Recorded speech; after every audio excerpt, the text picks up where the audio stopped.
रात के अंधेरे में एक वीरान सड़क पर एक लड़का तेजी से भाग रहा था।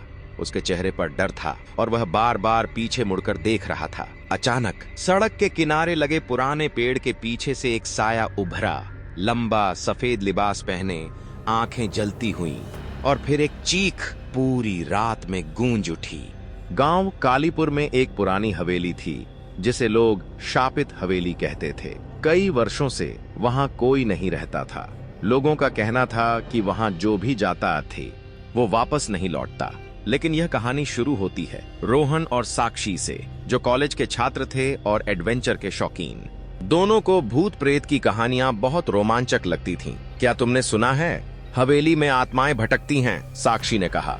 अरे ये सब बकवास है, चलो जाकर देखते हैं, रोहन ने हंसते हुए जवाब दिया। अगली ही रात वे दोनों अपने दोस्तों करण और निधि के साथ हवेली पहुंच गए। अंदर घुसते ही ठंडी हवा का एक झोंका आया और दरवाजा अपने आप बंद हो गया। धड़ाम! साक्षी ने डरकर रोहन का हाथ पकड़ लिया। क्या तुमने सुना?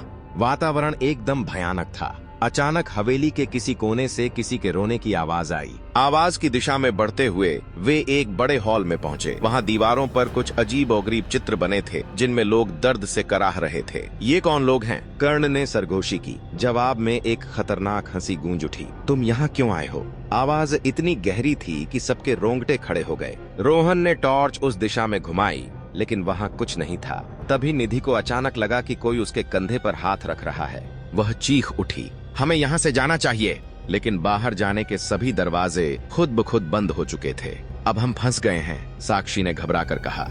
एक पल के लिए सब कुछ शांत हो गया, लेकिन तभी हवेली की दीवारों पर लगे पुराने आईने में एक आकृति उभर आई। वह एक युवती की आत्मा थी जिसने दर्द भरी आवाज में कहना शुरू किया, मेरा नाम रजनी था, इस हवेली में मेरा कत्ल हुआ था। सभी स्तब्ध रह गए। रजनी ने अपनी कहानी बतानी शुरू की। वह इस हवेली के मालिक की बेटी थी और विजय नाम के एक लड़के से प्यार करती थी। लेकिन हवेली के मालिक को यह पसंद नहीं था। उन्होंने विजय को बेरहमी से मरवा दिया और रजनी को इस हवेली में कैद कर दिया। रजनी ने कई दिनों तक भूख प्यास से तड़पते हुए दम तोड़ दिया। उसकी आत्मा इस हवेली में कैद हो गई और अब वह इंतकाम चाहती थी। क्या तुम मेरी मदद करोगे? रजनी ने रोहन से कहा। रोहन ने सिर हिलाया। कैसे?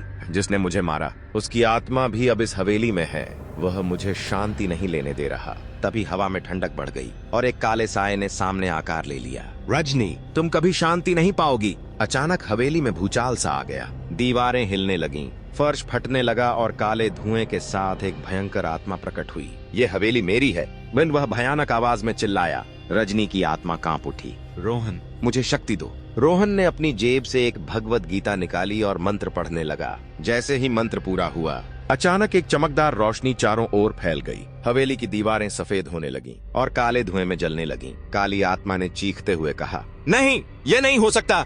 एक जोरदार धमाके के साथ काली आत्मा भस्म हो गई। रजनी ने राहत की सांस ली और मुस्कुराई। अब मैं मुक्त हूँ, धन्यवाद। धीरे धीरे उसकी आत्मा एक सफेद रोशनी में बदल गई और आकाश में विलीन हो गई। हवेली शांत हो चुकी थी। दरवाजे फिर से खुल गए। चलो यहाँ से निकलते हैं, निधि ने कहा। चारों हवेली से बाहर आ गए, लेकिन कुछ सोचने पर मजबूर थे। क्या सच में आत्माएं होती हैं? कर्ण ने कहा। रोहन ने मुस्कुराते हुए कहा, होती हैं, लेकिन वे सिर्फ न्याय चाहती हैं। हवेली के शाप से मुक्त होते ही गांव के लोग चकित थे। कई वर्षों बाद हवेली में कोई डर नहीं था। रजनी की कहानी ने एक सीख दी, सच्चा प्यार कभी मरता नहीं और न्याय हमेशा जीतता है। रात फिर से काली थी। हवेली अब वीरान लग रही थी, लेकिन जब चांदनी उस पर पड़ी तो उसके दरवाजे पर रजनी और विजय के नाम खुदे हुए दिखे, जैसे कि कुदरत ने भी उनके प्रेम को हमेशा के लिए अमर कर दिया था। कैसा लगा यह खौफनाक और रहस्यमयी सफर? अगर आपको यह कहानी पसंद आई तो कहानियों का कब्रिस्तान को सब्सक्राइब करना न भूलें। अगली बार फिर मिलेंगे एक और खौफनाक कहानी के साथ।